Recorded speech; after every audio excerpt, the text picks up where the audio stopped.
Wakazi wa mtaa wa Mkigusha kata Bilele katika manispaa ya Bukoba wanaoishi kando kando mwa mto Kanoni ambao wamekuwa wakisumbuliwa na mafuriko ya mara kwa mara wakati wa msimu wa mvua wameiomba serikali kuharakisha ujenzi wa kingo za mto huo ili kuepusha na adha inayoweza kuwapata kutokana na mvua. Wakizungumza na Sililu Media, wakazi hao wamesema baada ya serikali kuwatangazia kutekeleza mradi wa ujenzi wa kingo za mto Kanoni na kuwaomba kubomoa nyumba zao kwa hiari, mpaka sasa hakuna kazi inayoendelea huku msimu wa mvua ukikaribia. Mradi huo hatuoni chochote kinachoendelea, huku wananchi wamebomoa nyumba zao kwa hiari yao wenyewe, lakini hatuoni kinachoendelea. Na wakati miradi mingine katika mji huu naona inaendelea, kama ujenzi wa soko, wameanza ujenzi wa Machinga Complex, lakini mradi wa Kanoni ndio bado watu hujaelewa nini kinaendelea.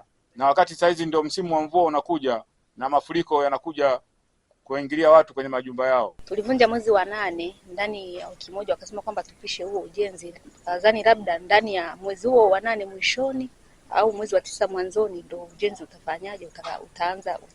Kwa maana mpaka sasa hivi ujenzi haujaanza. Sisi sina hamu kubwa kuona kama mradi unaanza, kwa sababu watu wameshamaliza miezi 4, wamevunja majumba zao na wameshajiwekea sehemu ya kuishi, wamerudi kurekebisha. Kwa hiyo wanahitaji mradi huu uende kwa haraka kutokana na hali halisi iliyoko ya masika. Mwezi wa 4 tutakuwa na masika.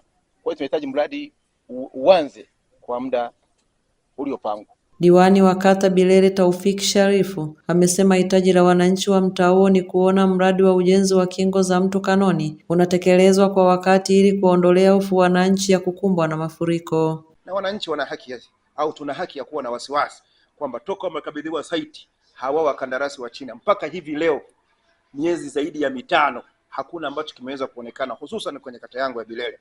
Kwa hiyo wananchi walikuwa na haki ya kuhoji, na mimi kama mwakilishi wao nimekuwa nikihoji swala hili pamoja na kwamba kwa uwezo wangu kama diwani sijui hata wakandarasi wao wanapatikana wapi.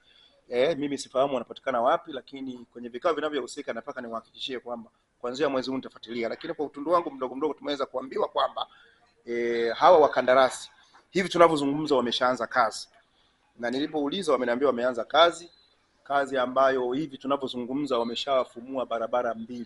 Mratibu wa mradi huo Mhandisi Emmanuel Yohana amesema kuwa mkataba wa utekelezaji wa mradi huo umeanza Julai 23 mwaka jana na unatarajiwa kukamilika Oktoba 23 mwaka huu, na kwamba tayari mradi umekabidhiwa kwa mkandarasi. Mhandisi Yohana amesema mkataba wa mradi huo unaotekelezwa kupitia mradi wa uendelezaji wa miundombinu ya miji Tanzania TACTIC pia unahusisha ujenzi wa barabara zenye urefu wa kilomita 10 kwa kiwango cha lami na ujenzi wa jengo la ofisi ya wakala wa barabara vijijini na mijini TARURA. Mto Kanoni tu peke yake utagharimu bilioni 3.531. Kazi inafanywa na mkandarasi Shandong Lukia Group Company Limited. Of course ni Mchina, lakini sanduku la barua ni 15726 Dar es Salaam. Na kazi hii japokuwa ilipaswa kuanza tarehe hiyo, lakini pia kazi hii inasimamiwa na mkandarasi mshauri.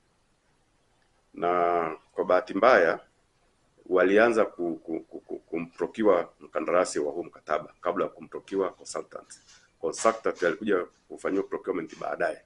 Lakini pia baada ya consultant kufanywa procurement, katika mkataba huu alikuwa na kazi ya kufanya review ya huu mkataba kwa hizi kazi zote, ambapo alikuwa anafanya kazi za review za ujenzi wa soko na stendi ya Kalabwa, lakini na pia na hizi barabara pamoja na mto Kanoni.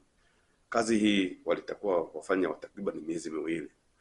Kwa hiyo kwa muktadha huo utaona kwamba kulikuwa na ucheleweshaji kutokana na mkandarasi mshauri kuchelewa kufanywa manunuzi. Lakini hata hivyo mkandarasi huyu Shandong tayari alimeshaanza kazi. Ameanza kazi za mkataba wake katika barabara ya Mafumbo na Kaldep, na pia ameanza kujenga jengo lile la ofisi.